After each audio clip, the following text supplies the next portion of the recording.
Erling Haaland tidak banyak terlihat sepanjang laga saat Norwegia menghadapi Pantai Gading di babak 32 besar Piala Dunia tahun 2026. Namun, seperti yang sudah berulang kali terjadi, penyerang Manchester City itu tidak membutuhkan banyak kesempatan untuk menentukan hasil pertandingan. Ketika waktu normal tinggal menyisakan 4 menit, Haaland muncul di momen yang paling dibutuhkan timnya. Satu sentuhan tajam mengubah arah pertandingan dan mengantarkan Norwegia menang 2-1 menuju babak berikutnya. Kemenangan itu tidak lahir dari penampilan yang dominan. Pantai Gading justru lebih sering mengancam, lebih banyak melepaskan tembakan, dan lebih sering memasuki area penalti lawan. Meski demikian, turnamen besar sering ditentukan oleh detail kecil.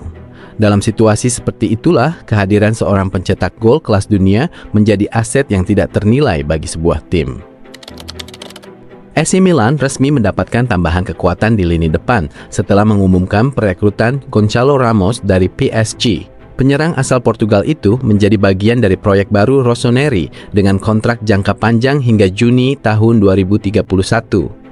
Kedatangan Ramos menjadi langkah penting Milan untuk memperkuat sektor serangan. Pemain berusia 25 tahun tersebut membawa pengalaman besar dari kompetisi level tertinggi Eropa bersama PSG dan tim nasional Portugal.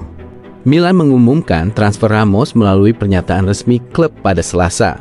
Rossoneri berharap kualitas dan pengalaman sang striker mampu memberikan dampak besar dalam persaingan domestik maupun Eropa. Sebelum bergabung dengan Milan, Ramos sudah membangun reputasi sebagai salah satu penyerang Portugal paling menjanjikan. Perjalanan karirnya dimulai dari Akademi Benfica hingga berkembang menjadi pemain penting di panggung internasional. Jerman harus mengakhiri perjalanan mereka di Piala Dunia tahun 2026 setelah kalah dari Paraguay pada babak 32 besar. Die Mannschaft tersingkir melalui drama adu penalti setelah kedua tim bermain imbang 1-1 selama 120 menit. Hasil tersebut menjadi kegagalan besar bagi Jerman yang datang sebagai salah satu tim dengan sejarah paling kuat di Piala Dunia. Tim 4 kali juara dunia itu tidak mampu melanjutkan ambisi untuk kembali bersaing di panggung terbesar sepak bola. Jerman sebenarnya tampil lebih dominan dalam pertandingan yang berlangsung di Gillette Stadium, Selasa 30 Juni pagi. Namun, penguasaan bola yang tinggi tidak cukup karena Paraguay bermain disiplin dan lebih efektif dalam memanfaatkan peluang. Kegagalan ini juga membuat masa depan Julian Nagelsmann sebagai pelatih Jerman mulai menjadi sorotan. Setelah dipercaya membangun kembali Die Mannschaft, Nagelsmann kini menghadapi tekanan besar setelah hasil mengecewakan di turnamen besar. Lionel Messi sudah memenangkan hampir semua hal yang bisa diraih seorang pesepak bola. Namun, di Piala Dunia tahun 2026, sang kapten Argentina kembali menunjukkan bahwa dahaganya terhadap prestasi belum berakhir. Saat banyak pemain seusianya mulai menurunkan intensitas permainan, Messi justru tampil sebagai motor utama perjalanan Argentina.